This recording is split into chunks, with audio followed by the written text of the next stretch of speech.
Headlines आपने मुलाहिजा की। आपको बताएं कि पाकिस्तान बार काउंसिल हुकूमत का आलाकार बन गया। वकला पर पै दर पै वार किए जाने लगे। पाकिस्तानी बार काउंसिल ने सेक्रेटरी और additional secretary supreme court bar को ओहदे से हटा दिया। सेक्रेटरी मुक्तदर अख्तर शब्बीर और एडिशनल सेक्रेटरी शकील उर रहमान को ओहदे से हटाया गया। सेक्रेटरी खजाना हिफ्जा बुखारी को सेक्रेटरी सुप्रीम कोर्ट बार का इजाफी चार्ज तफवीज़ कर दिया गया है। इस पर बात करने के लिए हमारे साथ मौजूद हैं शुएब शाहीन साहब। बहुत शुक्रिया आपके वक्त का। सर, क्या कहिएगा इस सूरत हाल पर? देखिए, मैं समझता हूँ कि ये पाकिस्तान बार काउंसिल ने बड़ी ज्यादती की है और ये नामुनासिब फैसला है इनको ये नहीं करना चाहिए था। वकला को तकसीम करना ये पाकिस्तान बार काउंसिल के एक बड़ी अहम जिम्मेदार एक इदारा है, इनको ये जेब नहीं देता, इनको नहीं ये काम करना चाहिए था कि वकला में इस तरह की तकसीम पैदा कर दें और इस अंदाज को पर्सनलाइज कर लें कि जब ये मैटर सुप्रीम कोर्ट में ये मैटर ऑलरेडी चला गया।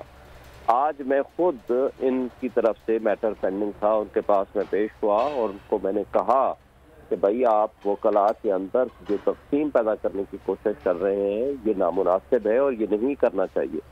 और उसके जवाब में उन्होंने मुझे ये कहा, और आज हमारे पास ना उनका कोई शो कॉज नोटिस था, ना कोई डॉक्यूमेंट थे, ना कोई रिकॉर्ड था, और फिर उस पे उन्होंने आज खुद सुओ मोटो नोटिस लिया हुआ था और ये कहा कि जनाब हमारी तौहीन हो गई है।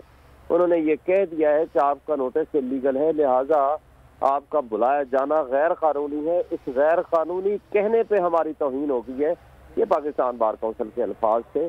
और एक petition supreme court bar association ने सुप्रीम कोर्ट ऑफ पाकिस्तान में फाइल की है कि ये पाकिस्तान बार काउंसिल को सुप्रीम कोर्ट बार एसोसिएशन के मामलात में मुदाखलत करने का कोई इख्तियार नहीं है। उसके ऊपर कि इलेक्टेड रिप्रेजेंटेटिव्स के मामलात में डे टू डे अफेयर्स में ये जो इंटरफेयर कर रहे हैं इट इज़ रॉन्ग। इस पर उन्होंने मुझे कहा कि जनाब आप सुप्रीम कोर्ट में ये पटिशन लगवाने के लिए कोशिश ना करें तो हम इसको ख़त्म कर देते हैं। तो अब ज़ाहिर सुप्रीम कोर्ट बार एसोसिएशन एक इंडिपेंडेंट इलेक्टेड सबसे बड़ी बार एसोसिएशन है, एक एपेक्स बॉडी है। आप उसके मामलात में अगर इस तरीके से इंटरफेरेंस शुरू कर देंगे तो ये एक वकला को तकसीम करने की साजिश है। वकला को तकसीम करने की एक साजिश है। बहुत शुक्रिया शुएब शाहीन साहब, बोल न्यूज़ से गुफ्तगू कर रहे थे।